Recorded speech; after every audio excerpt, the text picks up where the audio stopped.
In this video, we will see how we can import models inside Sketchup and use it in VRAY for Sketchup.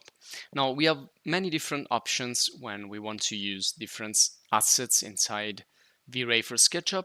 The first option, of course, is to use the components directly from Sketchup. So we can go in the components panel and we can search for the 3D models from the 3D warehouse, or we can just drag and drop here some models. Now, this is an example of a 2D model actually. So this is not 3D, this is a 2D figure, but this is way more lighter than a standard 3D model. So when you have to import 3D models into your scene, you always keep in mind that you're gonna insert more polygons. So for example, if I insert a car, it's gonna have a lot of polygons. So a 3D car, it's gonna have a lot of polygons. Also trees are gonna be really heavy in terms of polygons. So the more polygons you will add to your scene, the heavier it's gonna be. So you need to be careful not to exaggerate. And this depends also on the power of your machine. So you can import components directly from Sketchup. You can use the 3D warehouse up here, the icon. You can download and insert any type of model coming from the 3D warehouse. Usually the 3D models from SketchUp are a little bit more, well, are simpler than the ones that we find in the VRAY libraries. But VRAY libraries contains a lot of realistic, photorealistic models that of course are gonna be heavier. So again, more quality means heavier scenes and heavier models and heavier renderings. So in the VRAY for SketchUp toolbar, we can find these VRAY libraries, which are called Chaos Cosmos. So if we click on this icon, we're gonna open up this library, which will connect to the web, and it's gonna upload many thumbnails here. And well, you can also update, and you're gonna find more models. Now we can increase the size of the Chaos Cosmos browser. Okay, and here we can find different categories. So we have furniture, and you need to take some time here to download actually all the thumbnails. And you can see there are a lot of 3D models, really high quality 3D models, especially if you see something really soft with a lot of curves that's gonna contain a lot of polygons. Now, if you're curious about a particular item, you can click on that thumbnail and it's gonna open up this more in-depth information about that model. So this is how the model is gonna look like once you have downloaded this and imported into the scene. And this right here is a wireframe view, which will show you the polygons contained into the model. You can see here we have a lot of polygons. So the more softness, the more realistic, for example, a tissue or something organic is gonna look, the more polygons it's gonna have, and it's gonna be heavier.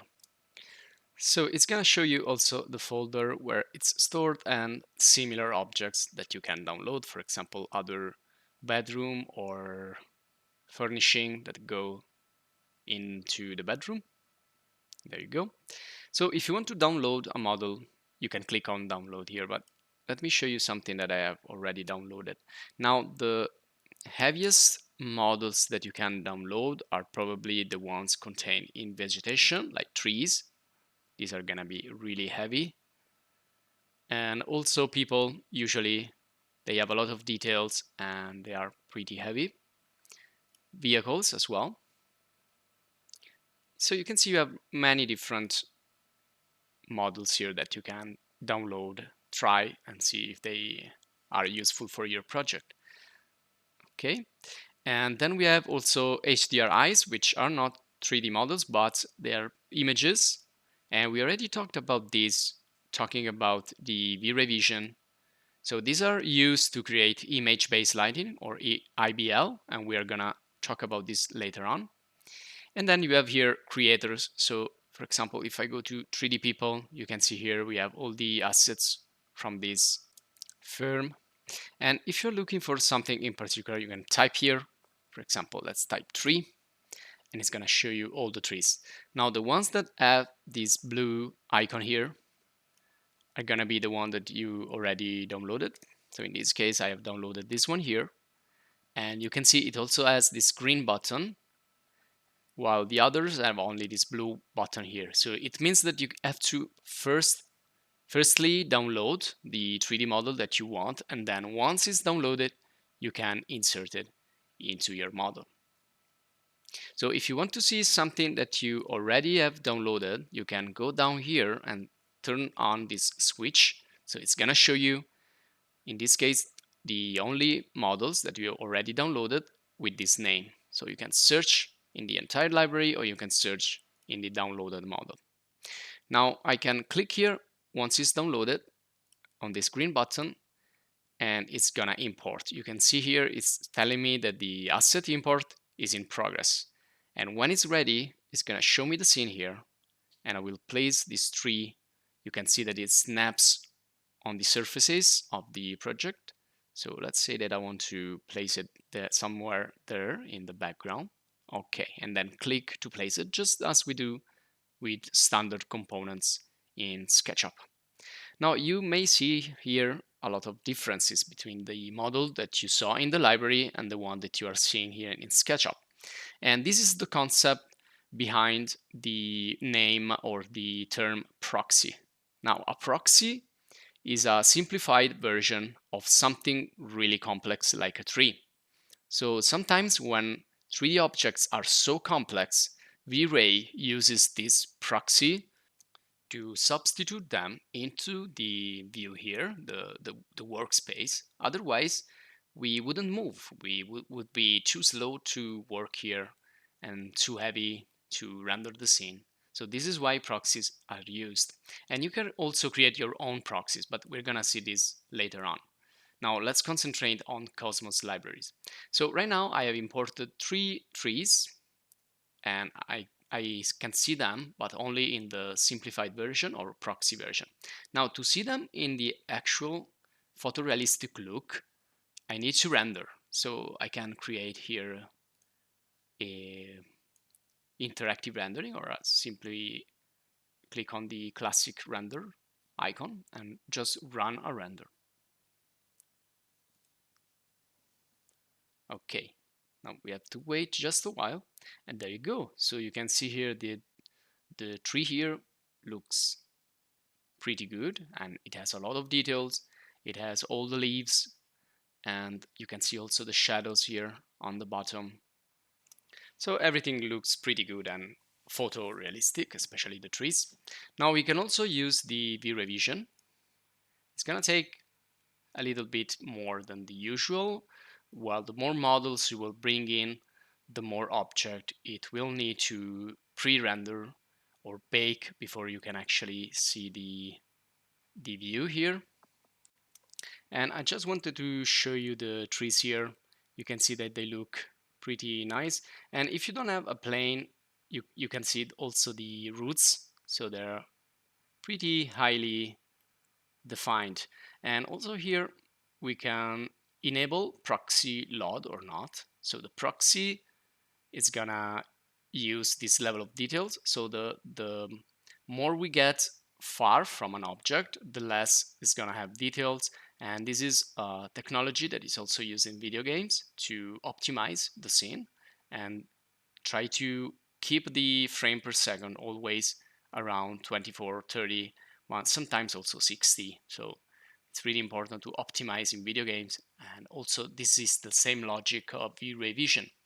Also, we can switch on the high quality Cosmos assets. So by switching on this particular option, we're going to allow a Cosmos to use high quality. So it means more polygons, and it means, well, more quality, but also less performance. You always need to understand where is your balance between quality and performance.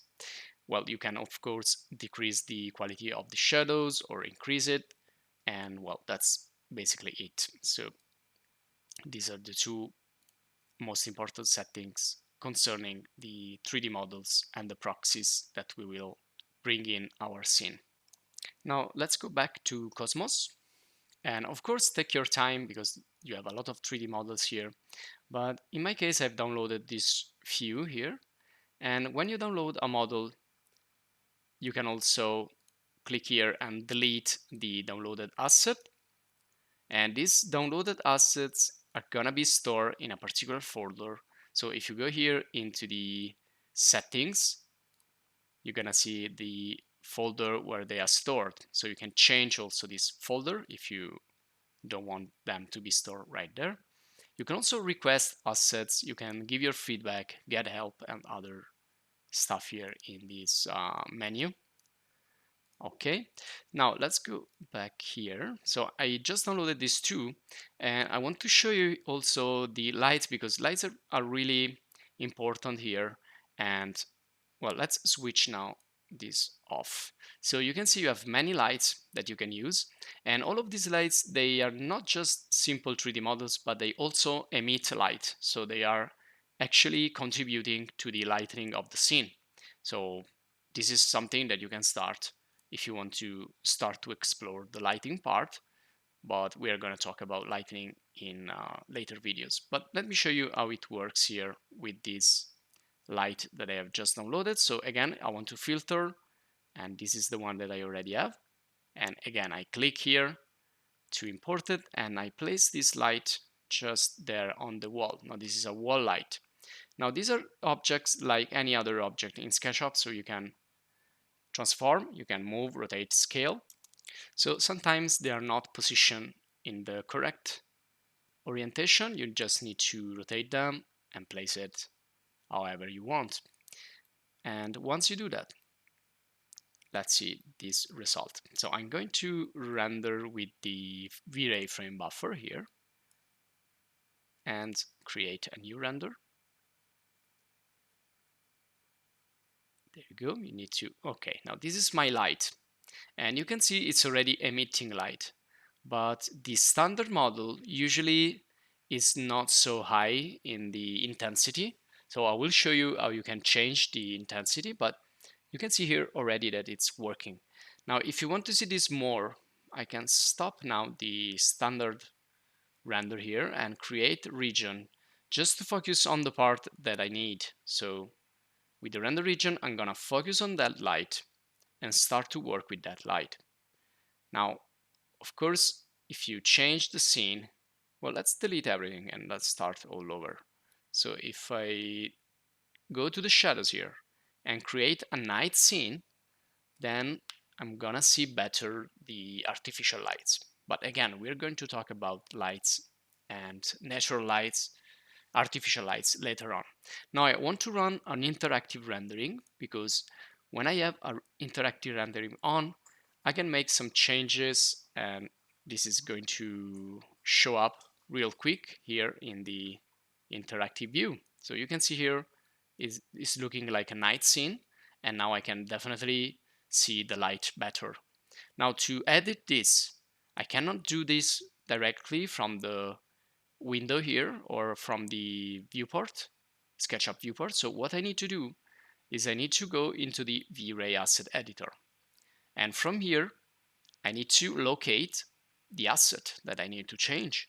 So in this case, you can see here the list of objects, and down here I have the geometries. I can also go here to the geometry tab, and I can see my light wall and my maple tree, which are the two assets that I have downloaded and imported from the Cosmos libraries. So in this case, I want to work with the light wall, and I will click on this arrow, and you can see now I can edit its parameters, and you can see that I have already modified something here. So these were not the original settings, and sometimes this is too low, something like this, and this is usually white. So you can see here that it's not illuminating the space around too much. So in this case, I will just increase, and you can see how the interactive rendering is useful here because I don't have to re-render all over again. I just can see the actual results in interactive fashion. And also I can change here the color and also do something pretty strange like this. Okay, and also sometimes you have the maple tree and you can change the high quality representation. Now be careful about that because sometimes they are really realistic but really heavy, so you need to do some tests before. Okay, now we can also see this again into the VRAY vision, but you're gonna see a simplified render when you use the vision, the VRAY vision. Just remember that if you want the best quality, the highest quality, the photorealistic quality, you need to render here with the VRAY frame buffer. The VRAY vision is pretty good because it's gonna let you navigate and explore in real-time render, but it's never gonna reach that higher or highest level of quality. Now, before we leave here, I want to show you just a couple of things. Now, when you open up the Cosmos libraries, you usually will be prompted to login window. So you will need to log in with your with your Chaos Group account in order to use the Cosmos browser and the Cosmos models. So you need to have this account. And you can also search for Chaos Cosmos in Google. And you can see here, we can check directly on the website, all the libraries and the information. So this will be all for this video. Thanks for watching and see you in the next video.